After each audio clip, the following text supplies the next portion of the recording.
হ্যাঁ, ওটা হচ্ছে ধানের গাছ আর কি, ছোট ছোট গাছ যেন হয় ওরকম হইতে হবে। তারপর হচ্ছে ওটা ইয়া করা লাগবে, গুঁড়া করা লাগবে, মানে ঢেঁকিতে করা লাগবে। ওটা তো মনে করেন যে মেশিনে হবে না, অল্প ধান মেশিনে করলে মনে করেন যে ধানের যে খোসাটা সহ ওটাও ইয়া হয়ে যাবে, মিক্সড হয়ে যাবে। হ্যাঁ, ওটা যাতে না হয় সেইভাবে, মানে চাউলটা যাতে গুঁড়া করা হয় ওরকম করে নেওয়া লাগবে। আবার ওটা চালা লাগবে, চাইলে ওই গুঁড়াটা বের করে রাখা লাগবে। তার মধ্যে মনে করেন এই যে ধান ইয়া চাউল গুঁড়ি করলে তো ইয়া থাকে, একটু একটু থাকে না, ওগুলো আবার মনে করেন পাটায় পিষে ওইটা ইয়া করে নেওয়া লাগবে, ভিজিয়ে রাখা লাগবে ওটা। রাইখে মনে করেন যে তারপর ওটা ছাকনা দিয়ে ছাইকে আর কি পানিটা নেওয়া লাগবে। তারপর হ্যাঁ হ্যাঁ, পানিটা নেওয়া লাগবে। তারপর নরম করে ভাত রান্না করতে হবে।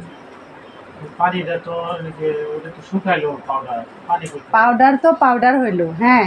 তারপর যে একটু একটু থাকবে না চাউল, ধানের খোসার মধ্যে একটু একটু চাউলটা থাকবে না, ওটা ভিজে রাখা লাগবে।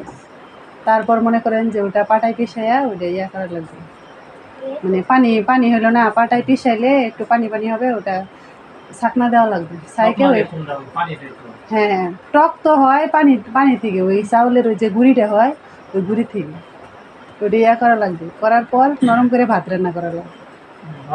হ্যাঁ, ভাতটা যে কোনো চাউলের হবে, চিকন চাউল, আওলা চাউল।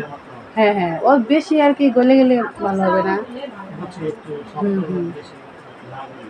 তারপর মনে করেন নরম করে ভাতটা রান্না করার পরে ওই চাউলের ভাতটা একটু ঠান্ডা করে নিতে হবে। নিয়ে হচ্ছে ওই ওই গুঁড়িটা যে বের হইলো ওই গুঁড়িটা দিয়ে মাখাই নেওয়া লাগবে ভাতটা। ভাতটা মাখাই নিলে মনে করেন ওটা আলাদা করে রাখলেন। আবার দুধ, চিনি, লবণ এগুলো দিয়ে আলাদা করে আপনি দুধটা একটু গরম করে নিতে পারবেন।